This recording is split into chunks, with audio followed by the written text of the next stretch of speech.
લાવ્યો સ્નેહની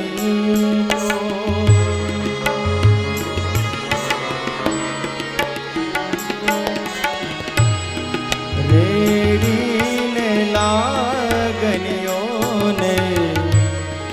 જણાવી છે ભાવની રીતો દિવાલો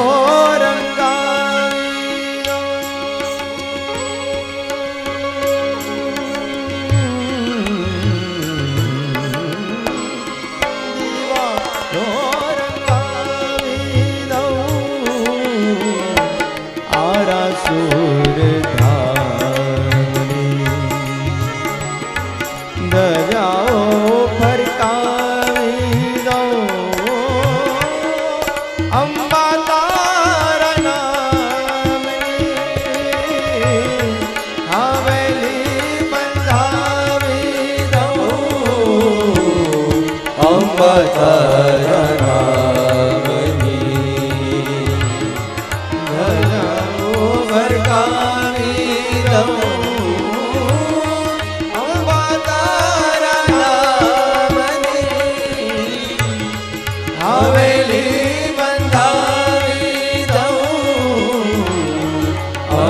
તારા નામની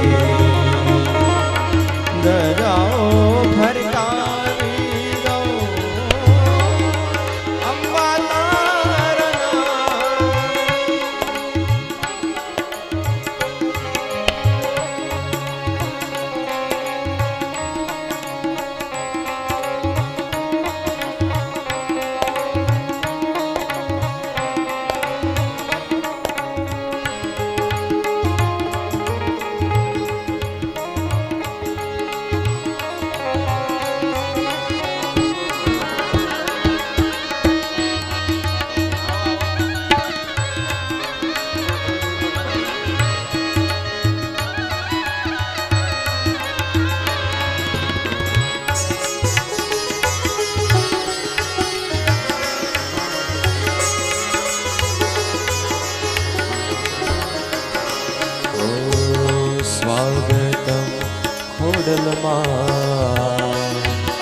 સુસ્વાગતમ ખોડલમાં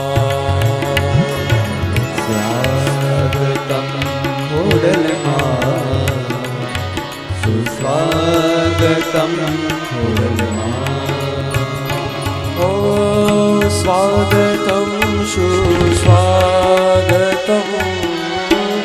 સ્વાગતમ સુસ્વાગતમ સ્વાગતમ સુસ્વાગતમ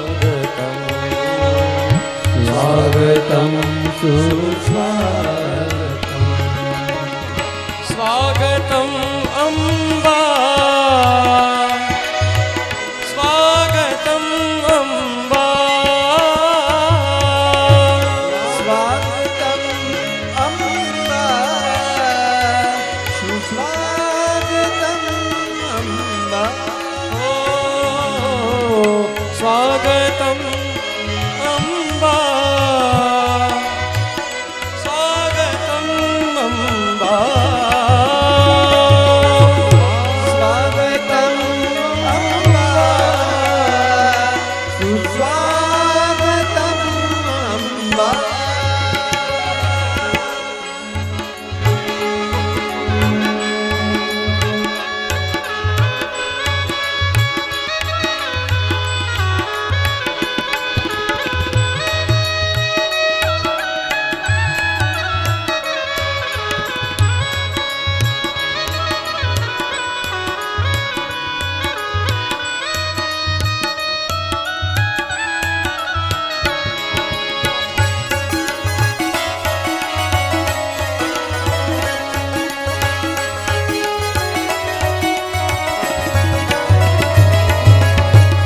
स्वागतं शुभ स्वागतं स्वागतं शुभ स्वागतं स्वागतं शुभ स्वागतं स्वागतं शुभ स्वागतं शुभ स्वागतं શુભ સ્વાગતમ. હરિ ઓમ સહસ્રશીરેખા પુરુકાઃ સહસ્રાક્ષઃ સહસ્રપાત સબ્બો મેઘો સર્વાદ સ્મૃતવાત્યતિષ્ઠદશાંગુલમ પુરુષ એવેદગ્ગો સર્વં યદ્ભૂतं યચ્ચ ભાવ્યમ ऊताम्रे ततवस्येषा नो जदन्नेनातिरोहति एतावानस्य महिमातो जायांश्च पूरुकः पादोस्य विश्वभूतानि त्रिपादस्यामृतं देवे त्रिपादोर्ध्व उदयपूरुकः पादोस्येहा भवत् पुनः ततो विश्वं व्यक्रामत्सासनानसने अभि ततो विराड जायत विराजो अधिपूरुकः सजातो अध्यरिच्यत पश्चात् भूमिर्मथो पुरः तस्माद्यज्ञात् सर्वहूतः सम्भृतं प्रेखदाज्यम् पाशोस्तौ शकरे वायव्यानारण्या ग्राम्याश्च जे तस्माद्यज्ञात् सर्वहूतरेचः समानि जग्निरे छन्दाघोषे जग्निरे तस्माद्यजुष्टसमादजायत तस्मादस्वा अजायत. ઝુંડાળા ગામને આંગણે કુળદેવીમાં ખોડિયારના સાનિધ્યમાં અને આપણા સુરાપુરા દાદા એવા જોધા બાપાના દિવ્ય ચેતના અને એમની દિવ્ય પ્રેરણાથી સુંદર મજાનું આ પવિત્ર ચૈત્રી નવરાત્રિના દિવસો દરમિયાન દેવી ભાગવત મહાપુરાણનું ભવ્યાતિ ભવ્ય આયોજન અને આપણું માતાજીનું 5મું નોરતું અને કથાનો 5મો દિવસ પ્રથમ સત્રની અંદર વધારેલા સૌ ભાવિક શ્રોતાગણોનું અહીંયા મંચ પરથી અને કેળા પરિવાર વતી ભાવથી સ્વાગત કરું છું. આપ સૌને હૃદયથી આવકારું છું. આવો કથા સત્રની અંદર જ્યારે આપણે પ્રવેશ કરવો છે ત્યારે જોરદાર તાળીઓના ગડગડાટ સાથે આપણે પૂજ્ય વક્તાશ્રીને વિનંતી કરીએ કે શ્રીમદ દેવી ભાગવત મહાપુરાણના કથા મહાત્મ્ય પ્રસંગે સૌને પ્રવેશ કરાવે. પૂજ્ય શ્રી કૌશિક દાદા જોશી. હરિ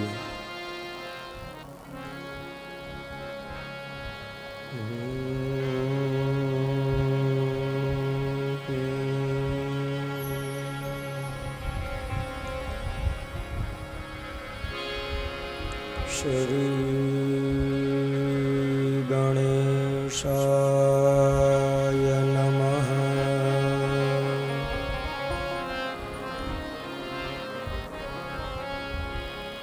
શ્રી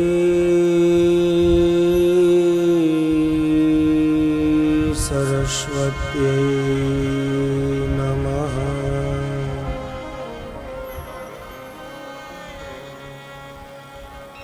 શ્રી ગુરુભ્યો નમઃ.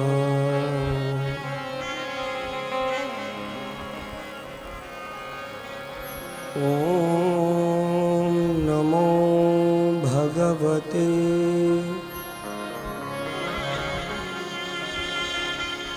વાસુદેવાય.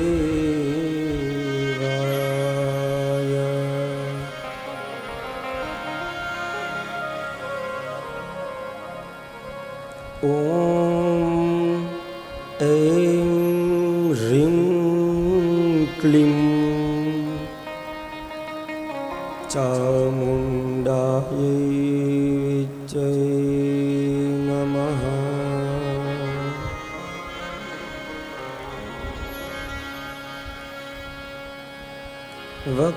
वक्रतुण्ड महाकाय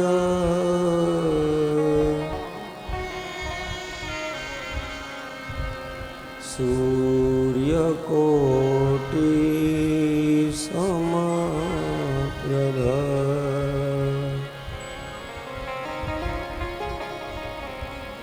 निर्विघ्नं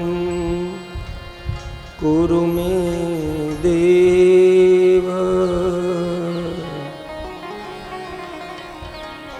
सर्वकार्येषु सर्वदा.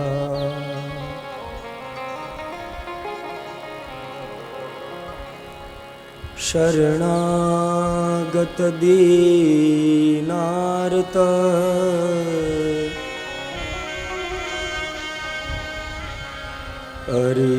પરિત્રાણ પરાયણ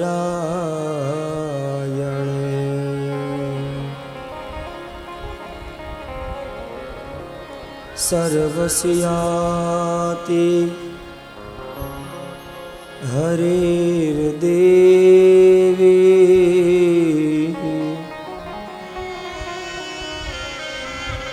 નારાયણી નમોસ્તુતે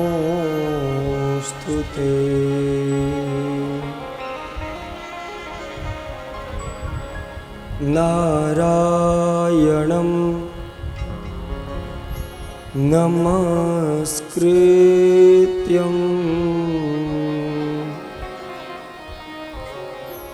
નરં ચૈવ નરોત્તમં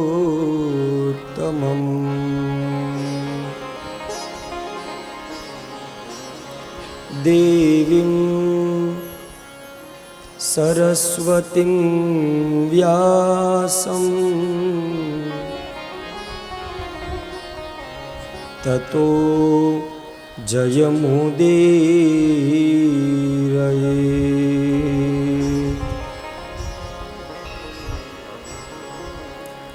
સર્વમંગલમાંગલ્યે શિવે સર્વાર્થસાધિકે શરણ્યે ત્ર્યંબકે ગૌરી નારાયણ નમોસ્તુતે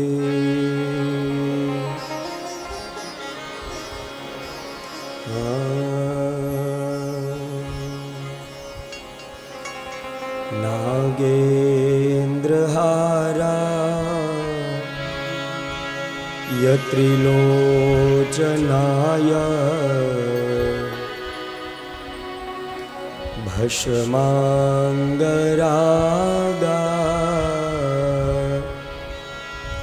યમહેશ્વરાય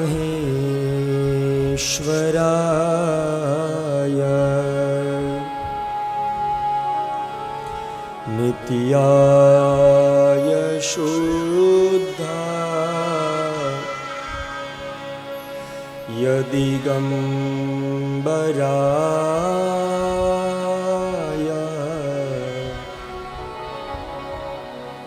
તસ્મૈ નકારાય નમઃ શિવાય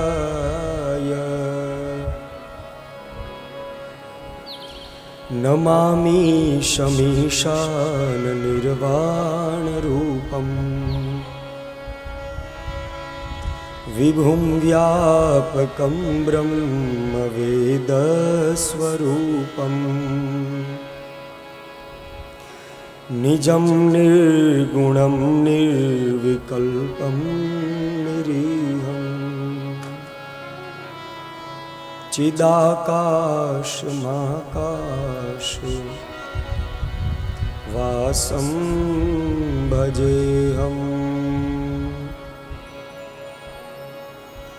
નમોસ્તુ તે સવિશાલ બુદ્ધે ફુલ્લારવિંદા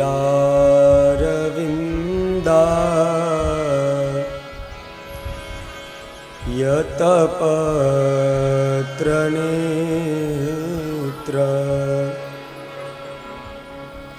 येन त्वया रततैलपूर्णा प्रज्वालितो ज्ञानमय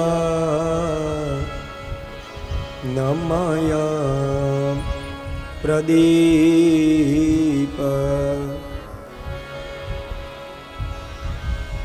तपोमूर्तिमन्तं यजुर्वेदरूपम् तमः क्षालयन्तं निजज्ञानभाषा स्वभावेन शान्तं दयासागरन्तं नमामो वयं सद्गुरुं शान्तिलालं स्मरामो वयं सद्गुरुं शान्तिलालम्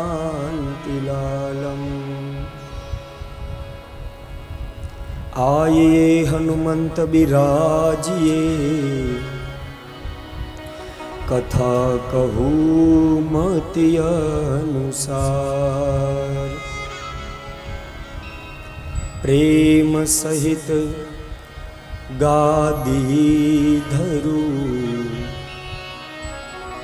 बिराजिए पवन कुमार पधारिए पवन कुमार।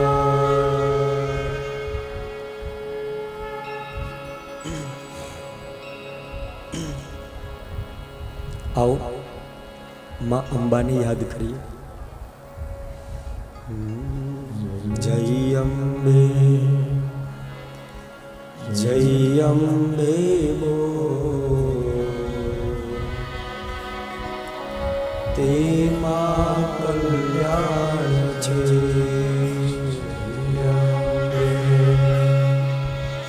जय अम्बे बो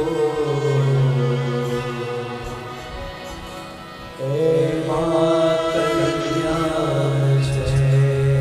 ते मां कल्याण छे तेमा बेड़ो पार छे। मां कल्याण छे तेमा बेड़ो पार छे।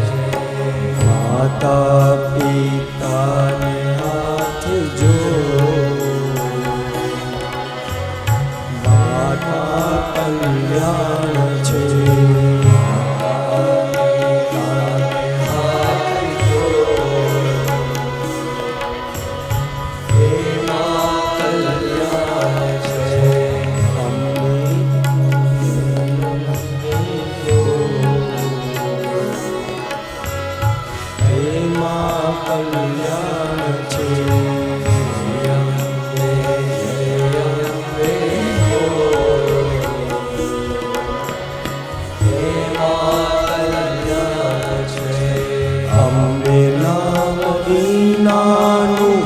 जीवन न कामो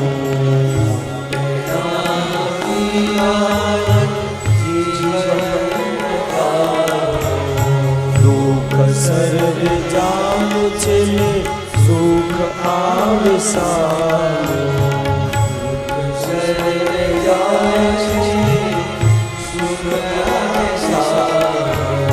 विवेक विचार करी गो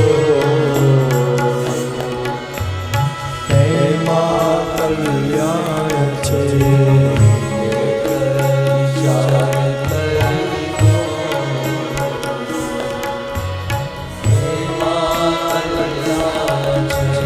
हरे संसारिया मायानी हाटड़ी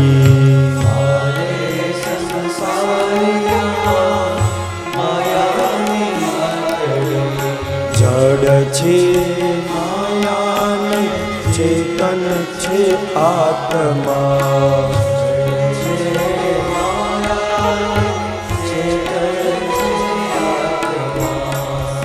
संगमा आवी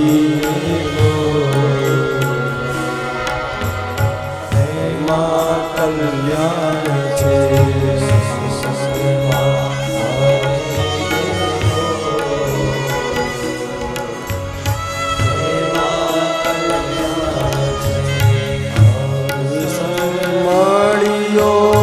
આજના દીક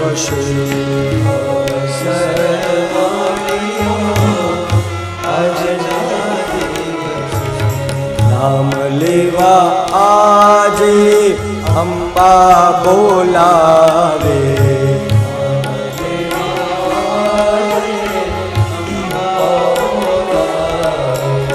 ગાયને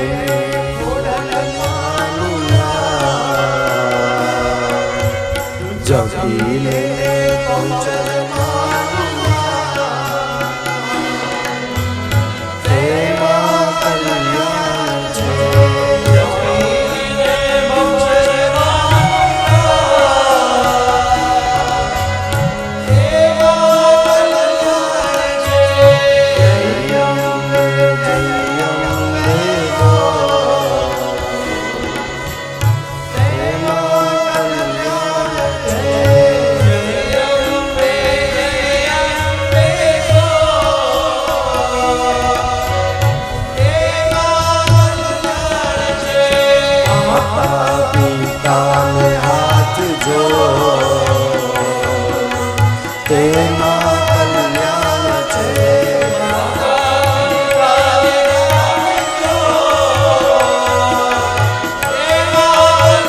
भाव के साथ विचार करियो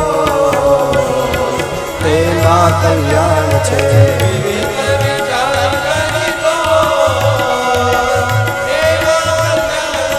સત્સંગમાં આવીને તેના કલ્યાણ છે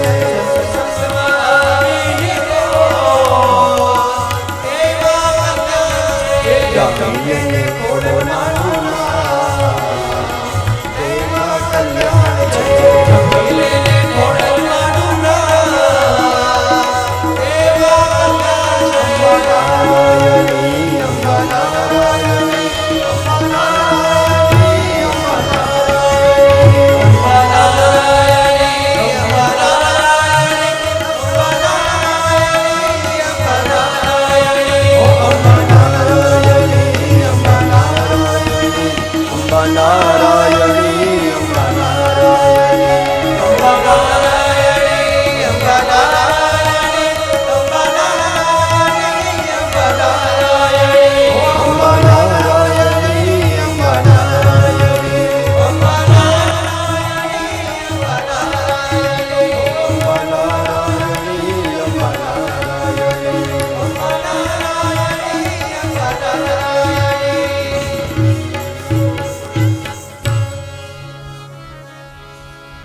बोलो देवी भागवत पुराण की श्री द्वारिकाधीश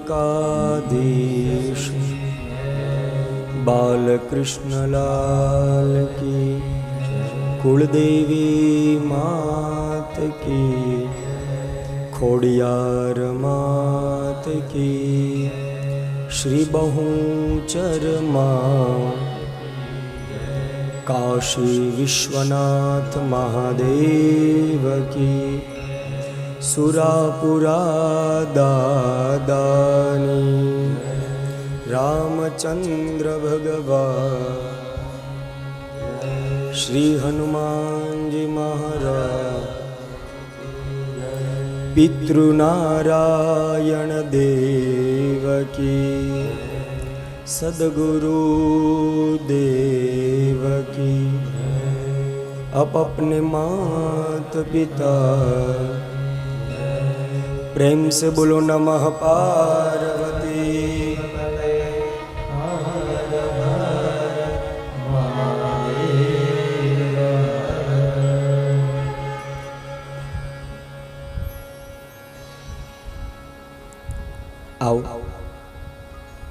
આજના સત્રના પ્રારંભ કરતા પૂર્વે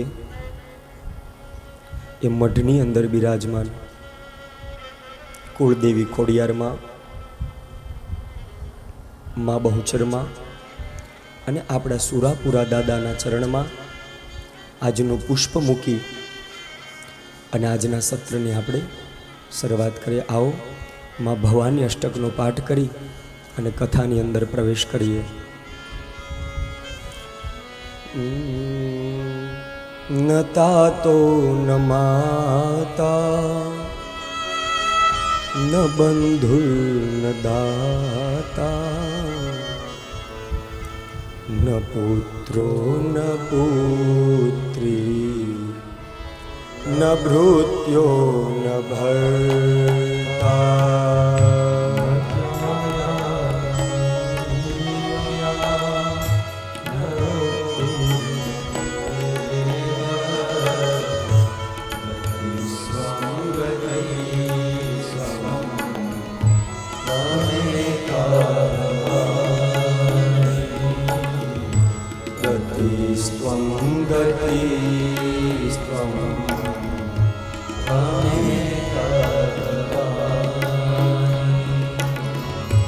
ભવાબ્ધાવ પારે મહાદુઃખ ભેરો પપાત પ્રકામી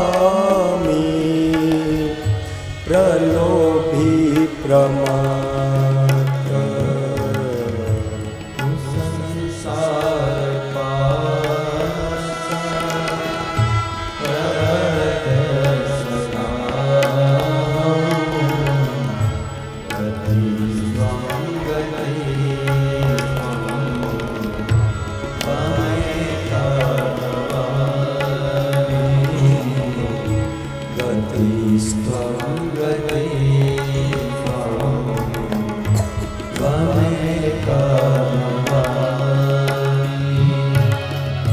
ન જાનામિ દાનમ ન ચ ધ્યાન યોગમ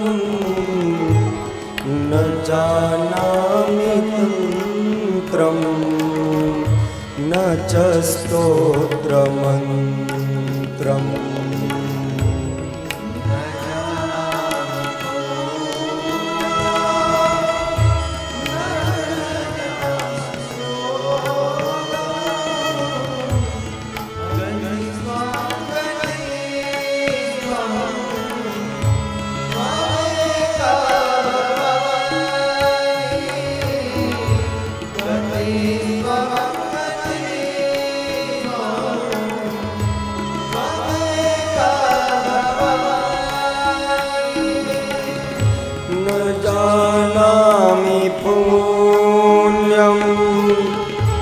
न जानामि तीर्थम न जानामि मुक्ति लयं वा कदाचित्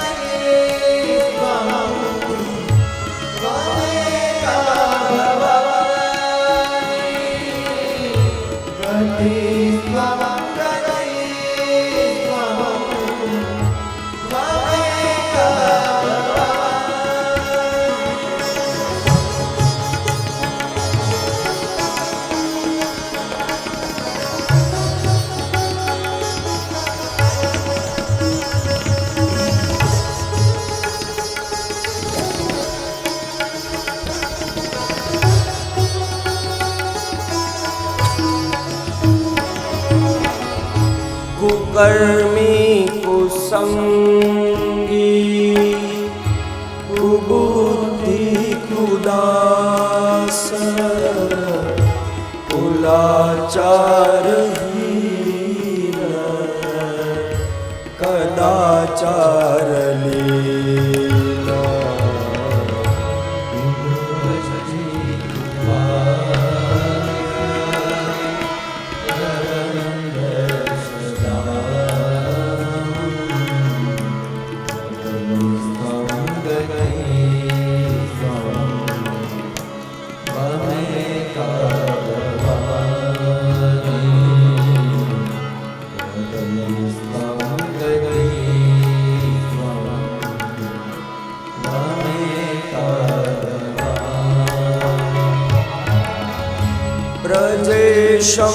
रमेशं महेशं सुरेशं दिनेशं निशीथेशं रयं वा कदाचित्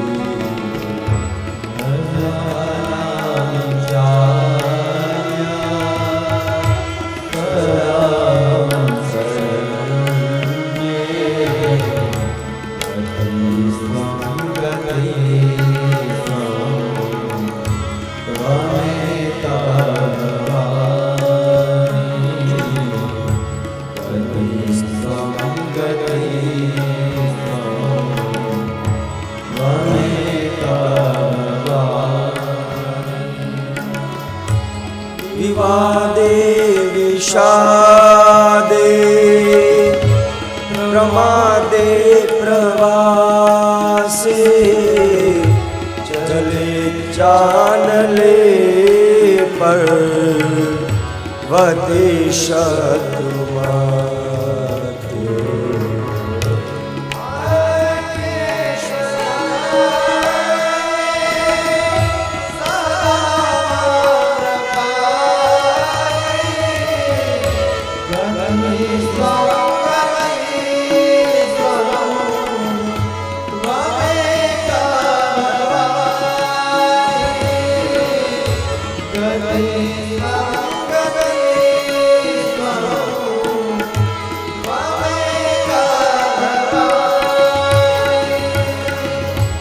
अनाथो दरिद्रो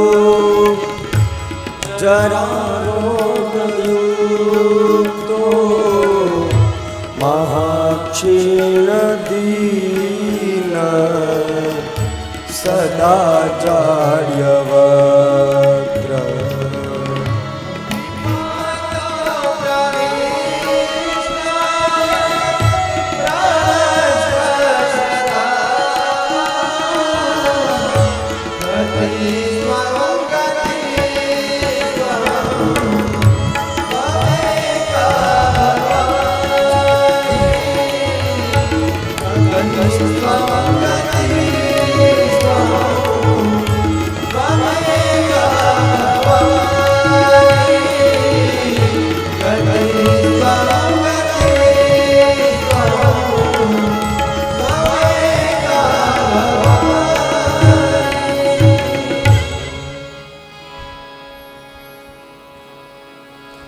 या देवी सर्वभूतेषु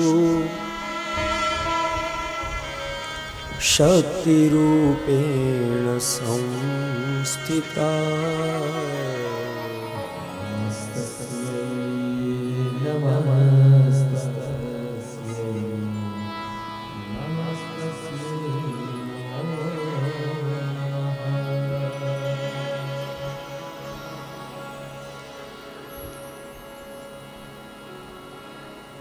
વાંગમય સ્વરૂપ દેવી ભાગવતના ચરણ કમલમાં વંદન. મઢની અંદર બિરાજતા માં ખોડલમાં, માં બહુચરમાં, સુરાપુરા દાદાના ચરણ કમલમાં વંદન. આ ગામની અંદર બિરાજતા સર્વ દેવી દેવતાઓના ચરણ કમલમાં વંદન. સંત વૃંદ વિપ્રવૃંદના ચરણ કમલમાં વંદન. સારથ સ્વસ્થ ઉપાસકોના ચરણ કમલમાં વંદન. તથા જન્મે જે સમાન, પરીક્ષિત સમાન શ્રોતાના હૃદયની અંદર બિરાજમાન ભગવાન એ નંદનંદન એ યશોદાનંદનને પંચમ દિવસના પ્રથમ સત્રના સૌને જય શ્રી કૃષ્ણ, જય સિયારામ, જય અંબે.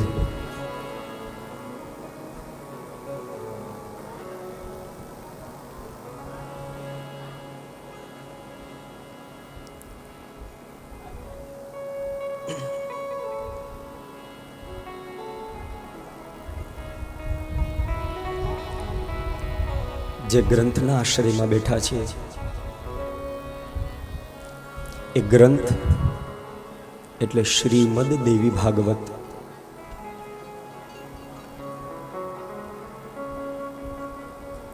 અઢાર 18,000 શ્લોકની આ સંહિતા છે.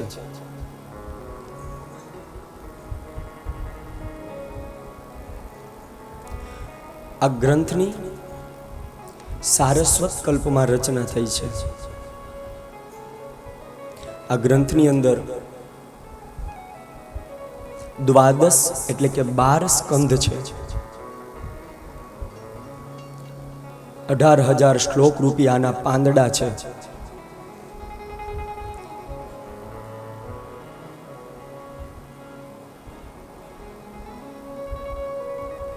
કેવલ ને કેવલ જે સમયે જ્યારે મારા વ્યાસજીને એવું લાગ્યું ને કે આ રસાતલ ઉપર, આ પૃથ્વી ઉપર મારે એક એવો ગ્રંથ આપવો છે, કંઈક એવું લખવું છે કે જીવ છે ને એનો રસ્તો ન ભટકી જાય.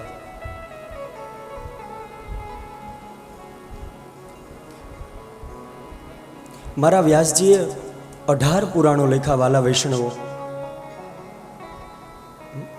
18 પુરાણેષુ વ્યાસસ્ય વચનદ્વયમ અને પરોપકારાય, પુણ્યાય અને પાપાય પરપીડનમ.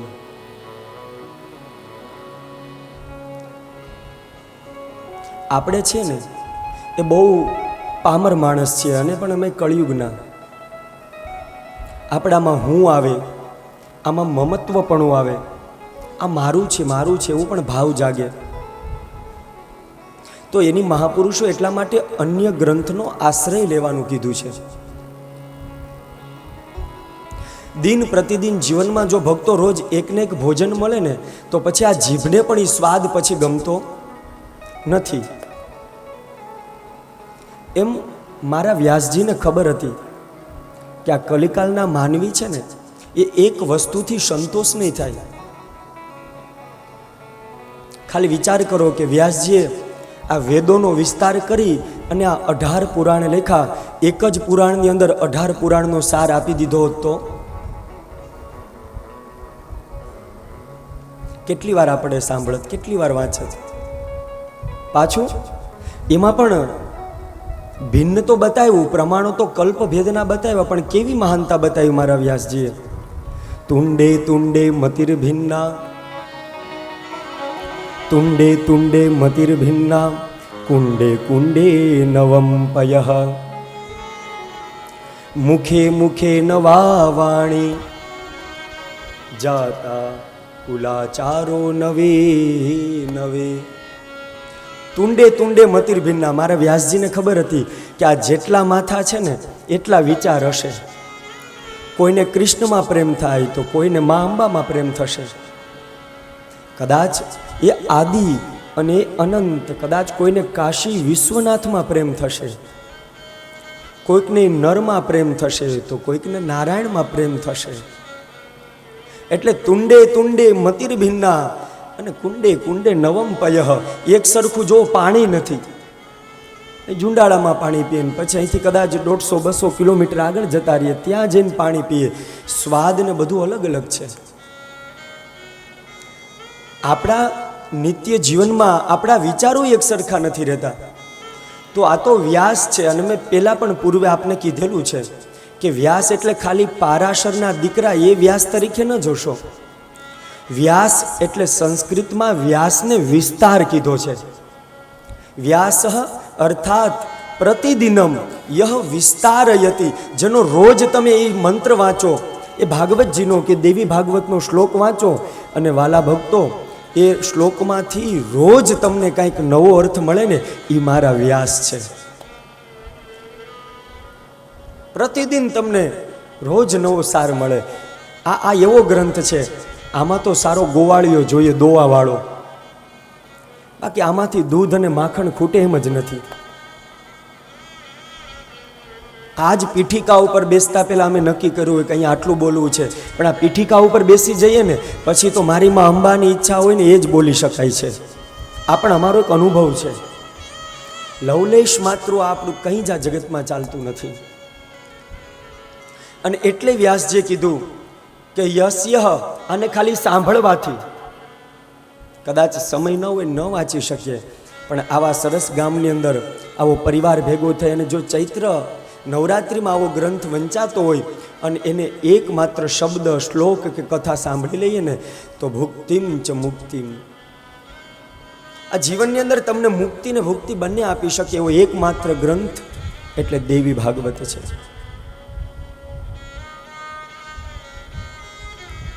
યસ્ય મુક્તિ કરતલે સ્થિતા, અને ખાલી સાંભળી લઈએ ને તો હાથની અંદર માં અંબા મુક્તિ લઈને જ બેઠા છે કે જ્યાં તમને તૃષા અને તૃપ્તિ એમ થાય બસ હવે જીવનમાં મારા જીવનમાં નામ સિવાય બીજે ક્યાંય મારા મનને લગાડવું નથી, એટલે એ જ સમયે શાસ્ત્ર એમ કહે છે કે તમને હું મુક્તિ આપી દઉં. યસ્ય મુક્તિ કરતલે સ્થિતા, એવો આ પરમ આનંદ આપવાવાળો આ દેવી ભાગવત ગ્રંથ છે. આ સાંભળ્યા પછી વ્યાસજી જન્મે જે રાજાને કહે છે કે હે રાજા, આ કથાઓ તો સાંભળાય છે, પણ સાંભળ્યા પછી આ કથાનું મનોમંથન પણ થવું જોઈએ. જન્મેજી કહે છે કે ગુરુદેવ, મને ખ્યાલ નથી આવતો, તમે જે પણ કથા કહો છો એ વિસ્તારથી અને સારપૂર્વક કહો, કારણ કે આ કથામાં હવે દિન પ્રતિદિન આનંદ વધતો જાય છે. આ જ પ્રશ્ન નૈમિ સારણ્યમાં પણ થાય છે. 88,000 ઋષિઓ સૂતજીને પૂછતા હોય અને એ અગત્યજી લોપામુદ્રા કાર્તિક સ્વામીને પૂછે છે કે આનો અર્થ શું છે. ત્યારે મહાપુરુષો સરળ અર્થમાં આપણને સમજાવે છે કે જે ગાયનું દૂધ તમે લાવો છો તો વાલા ભક્તો, એ દૂધમાં ઘી પણ છે, એ દૂધમાં માખણ પણ છે, એ દૂધમાં છાશ પણ છે, પણ એ ક્યારે મળે કે જ્યારે એનું યોગ્ય રીતના મનોમંથન કરવામાં આવે, એ માખણને ચૂલે ચડાવવામાં આવે, યોગ્ય રીતના એને તપાવવામાં આવે, ત્યારે એમાંથી રસ નીકળે છે. એમાં કથાઓ સાંભળીએ, પણ જ્યાં સુધી એમાં મનોમંથન ન થાય ત્યાં સુધી નવનીત સમાના, તૃષાને તૃપ્તિ બની રહેશે, પણ ક્યાં સુધી? જ્યાં સુધી હું તમે કથા મંડપમાં છે ને ત્યાં સુધી. પણ આ મારા વ્યાસનો ગ્રંથ છે, આ તો બહુ વિશાળ છે, ખાલી કથા મંડપ સુધીનો ગ્રંથ નથી. સાંભળ્યા પછી એક વાક્ય ખાલી જીવનમાં 9 દિવસમાં જો યાદ રહી જશે ને તો યાદ રાખજો, આ ભવાટવીમાં મારે ને તમારે ભટકવું નહીં પડે. એક સૂત્ર તમને જે ગમતું હોય ને આ કથાના માધ્યમથી જીવનમાં ઉતારી લેજો. 5 સૂત્ર મેં તમને કીધા હતા કથાની શરૂઆતમાં, એમાંથી એક સૂત્ર જો જીવનમાં સ્થિર બની જશે ને તો આ દેવી ભાગવતના 18,000 શ્લોક સાંભળ્યાનું ફળ એક સૂત્રની અંદર મને તમને મળી જાય છે. પહેલું સૂત્ર તો પાલન કરજો, જીવનમાં સત્યનું પાલન કરશું.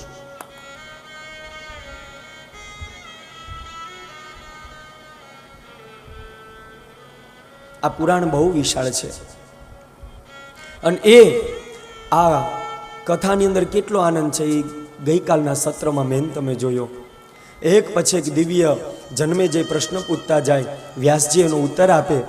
અનેક પ્રશ્ન પૂછ્યા કે મને એવી કથા સંભળાવો કે જેને ભગવાને દેવતાઓએ કંઈક ભૂલ થઈ ગઈ હોય અને દાસ માટે જન્મ લીધો હોય, કંઈક કૃપાવશ થઈ, કંઈક કર્મને આધીન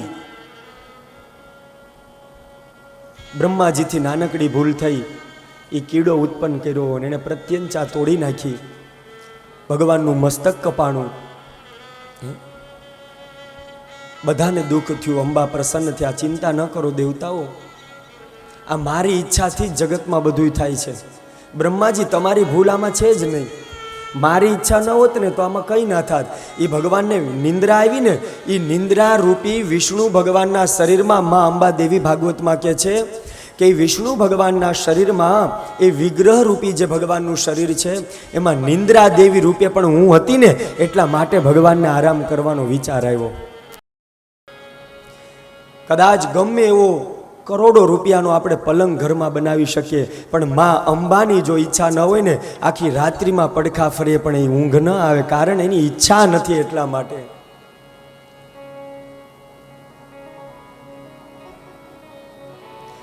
કપા કથા બતાવી કે મારી ઈચ્છાથી થઈ. ભગવાન કારણ વગરનું હોય તો એને કોઈ એની જેવા જ મૃત્યુ આપે. અને પછી ભગવાને હયગ્રીવ નામનો અવતાર લીધો અને હયગ્રીવ અવતારે ભગવાને પછી એનું મૃત્યુ આપ્યું. એ હયગ્રીવને ભગવાને ઉત્તમ ગતિ આપી છે. ભાગવતજીના 10મ સ્કંધમાં અને દેવી ભાગવતમાં 5મ સ્કંધની અંદર એ કથિતો વંશ વિસ્તારની દિવ્ય વાત કરી.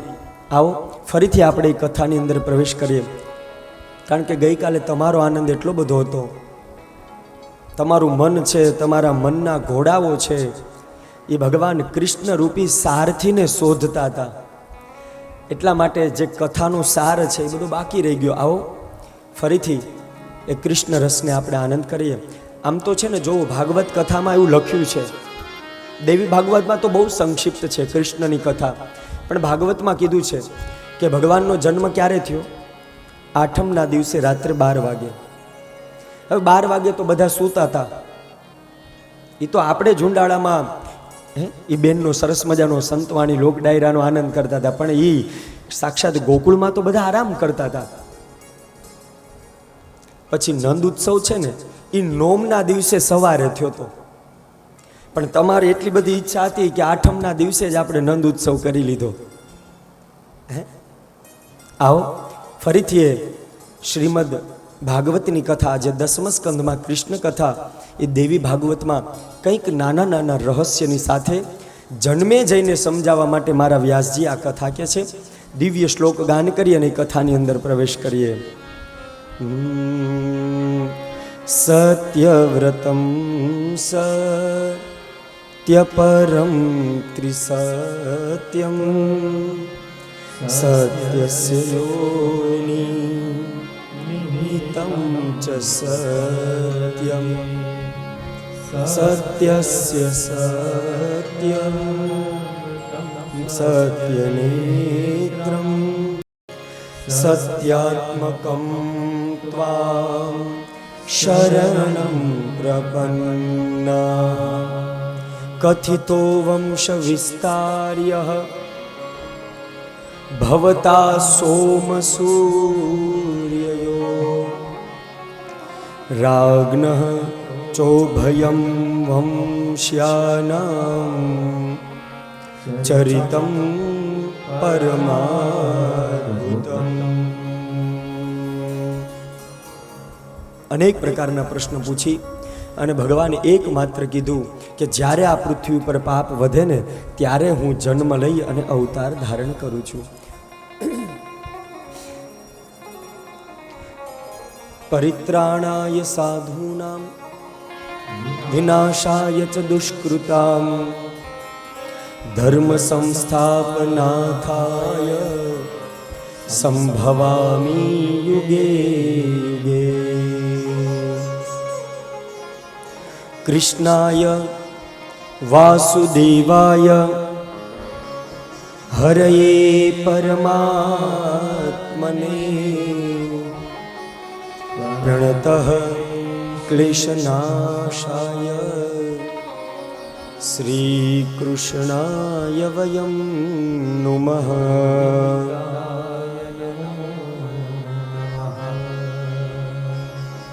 ગોવિંદાય નમો નમઃ. હે ભગવાન, તમે કારાવાસની અંદર પ્રગટ તો થયા, પણ ક્યારે પ્રગટ થયા? કે જ્યારે માં અંબાની કૃપા થઈ ને ત્યારે ભગવાનને અવતાર લેવાની ઈચ્છા થઈ. મહાપુરુષ તો સમાધિ ભાષામાં એવું લખે છે વાલા ભક્તો, કે ભગવાન તો તૈયાર હતા વૈકુંઠાધિપતિ, પણ આ જે મહામાયાની કૃપા ન થાય તો ભગવાન અવતાર ધારણ ન કરી શકત. આ દેવી ભાગવત ગ્રંથમાં પ્રમાણ આપ્યું છે. ગઈકાલના સત્રમાં આપણે કથા સાંભળી કે વસુદેવ અને દેવકી દુઃખી થઈ ગયા, કારણ કે છ સંતાનોને મૃત્યુ પ્રમાણે પછી થાય શું? આ બાજુ જન્મેજય પ્રશ્ન પૂછે છે કે ગુરુદેવ, એ જે 6 સંતાનને માર્યા એ કોણ હતા? કારણ કે મેં મહાભારતમાં તમારા મુખે એવું સાંભળ્યું હતું કે કંઈક ને કંઈક કાળવશ થઈ અને કંઈક એનાથી દોષ થયા હોય, એટલા માટે એને પૃથ્વી ઉપર જન્મ મળે છે. મેં અનેક કથાઓ સાંભળી મહારાજા ભીષ્મની કથા સાંભળી, ગંગાની કથા સાંભળી, આ બધાય શ્રાપિત થયા એટલે પૃથ્વી પર આવ્યા અને એ રાજા સંતનુ બન્યા અને ગંગાજી સાથે વિવાહ કર્યા. જે 9 વસુને જે શ્રાપ લાગ્યો, અષ્ટવસુને, અને એ સાક્ષાત દાદા ભીષ્મ બન્યા, એમાં કોણ હતા ને એના નામ કોણ છે? અનેક પ્રશ્ન જન્મે જે વ્યાસજીને પૂછે છે. પ્રથમ જે કંસે દુષ્ટે જે પાપનું આચરણ કરીને પ્રથમ જે સંતાનને માર્યો એનું નામ કીર્તિમાન છે. પ્રથમ સંતાન કીર્તિમાન છે અને કીર્તિમાનને પ્રથમ દંડ જે ગર્ભમાં આવ્યો અને કંસે મૃત્યુનો દંડ આપ્યો. બીજો જે મા દેવકીના કુખે જન્મ લીધો એ સાક્ષાત સુસેન નામનો દીકરો હતો અને સુસેનને મૃત્યુ આપ્યું. ત્રીજા ગર્ભમાં ભદ્રસેન આવ્યો, એને પણ દંડ આપ્યો. રુજુ આવ્યો. પાંચમું સંતાન સંવર્ધન આવ્યો અને છઠ્ઠું સંતાન ભદ્ર નામનો દીકરો આવ્યો. આ 6 સંતાનને કંસે મૃત્યુ પમાડ્યા. 7મો ગર્ભ એટલે સૂર્યવંશમાં જે સાક્ષાત મારા રામની સાથે અનુજ બની, નાના ભાઈ બની અને લક્ષ્મણ રહ્યા, એ જ જે ઈચ્છા પૂરી ન થઈ, કારણ કે મર્યાદા પુરુષોત્તમ રામ મોટા હતા અને લક્ષ્મણ નાના હતા. એક કથા એવી બતાવે છે કે ભગવાન ચંદ્રવંશમાં આવ્યા ને ત્યારે રામજી એમ કીધું કે તમે આગળ થજો, પણ સૂર્યવંશમાં આવ્યા ને ત્યારે ભગવાન રામ આગળ હતા. એટલે બધી દોરી છે નિર્ણય રૂપી એ લક્ષ્મણે રામજીને સોંપી. અને એની એક કથા બહુ સરસ છે. એ કથાનો ખાલી સાર કેવો છે મારે, કે જ્યારે ધનુષ્ય યજ્ઞ ચાલતો હતો, રાવણ સહિત બધાય એ મિથિલામાં વિદેહની ધરતીમાં બેઠા હતા અને એકમાત્ર કોઈનાથી આ પિનાક ધનુષ્ય બાણ ઊંચું ન થયું ત્યારે જનકને ક્રોધ આવ્યો. બધાય સામુ આમ હાથ બતાવીને કહે છે કે તમે બધાય નિર્બળ છો, તમે બધાય હાથમાં બંગડી પહેરી છે. ન બોલવાના શબ્દ મિથિલાધિપતિ બોલે છે જનક રાજા, અને ત્યારે દિવ્ય લખ્યું છે કે એ લક્ષ્મણને ક્રોધ આવી જાય છે અને મનમાં બોલે છે, એ મિથિલાપતિ બોલવામાં સભાન થાવ, ધ્યાન રાખો બોલવામાં. આ તો મારા ગુરુદેવ અને મારા મોટા ભાઈ બેઠા છે ને એટલા માટે, બાકી કંદુક ઇવ બ્રહ્માંડ સમાના. જેમ એક બાળક દડાથી રમતો હોય, દડાને જેમ ઉલાળે ને એમ આખા બ્રહ્માંડને હું ભાંગીને ભૂકો કરી નાખું. પણ આ તો મને મર્યાદા નડે છે, મારા મોટા ભાઈ બેઠા છે, મારા ભાઈથી મારે આગળ ન જવાય, મારા ગુરુ બેઠા છે. બાકી જનક રાજા તમારે આ બધું બોલવું પડે? કંદુક બ્રહ્માંડ સમાના, આને ભાંગીને ભૂકો કરી નાખું આ બાણને હું. અને આ બધી ઈચ્છા એની અધૂરી રહી ગઈ ને એટલા માટે મારા રામ જેમ કીધું કે તમે જ્યારે ચંદ્રવંશમાં આવો ને ત્યારે તમે આગળ રહેજો. તમારી જેટલી ઈચ્છા અધૂરી છે ને એ તમે બધી હળ લઈને પૂરી કરી નાખજો. હા, એટલા માટે એ સપ્તમ ગર્ભ જે ધારણ કર્યો એ સાક્ષાત ભગવાન શેષનું સ્વરૂપ, એ લક્ષ્મણનું સ્વરૂપ સાક્ષાત દાઉજી ભૈયા હતા. અને એ યોગ માયાની કૃપા થઈ એટલે વસુદેવ અને દેવકીના પરમ ભગવદી મિત્ર એટલે નંદબાબા ગયા હોય અને એણે કીધું તું કે તમારે કંઈક અમારા વતી અનુષ્ઠાન કરવું પડશે. એ અનુષ્ઠાન ગર્ગાચાર્ય કે કંઈ વાંધો નહીં, તમારો કુલ ગોર છું. વિંધ્યાચલ નામના પર્વત ઉપર ગયા, ત્યાં જઈ અને સાક્ષાત મહાયોગિનીનું વ્રત કર્યું. નંદ ગોપ ગૃહે જાતા અને યશોદા ગર્ભ સંભવામ તતસ્તો નાશયસ્યામી અને વિંધ્યાચલ નિવાસિની. ગર્ગાચાર્ય મહારાજે તપ કર્યું. દુર્ગા સપ્તસતીના 700 શ્લોક છે. માતાજીને ચંડીપાઠ બહુ પ્રિય છે. પરમ દિવસે એની પણ કથા આવશે. એ 700 શ્લોકની અંદર એટલો બધો પાવર છે કે એક સાથે 100 સૂર્યોનો ઉદય થાય એટલે 100 સૂર્યના ઉદયનો જેટલો પ્રકાશ હોય એટલો પ્રકાશ એ દુર્ગા સપ્તસતીના 700 શ્લોકમાં છે.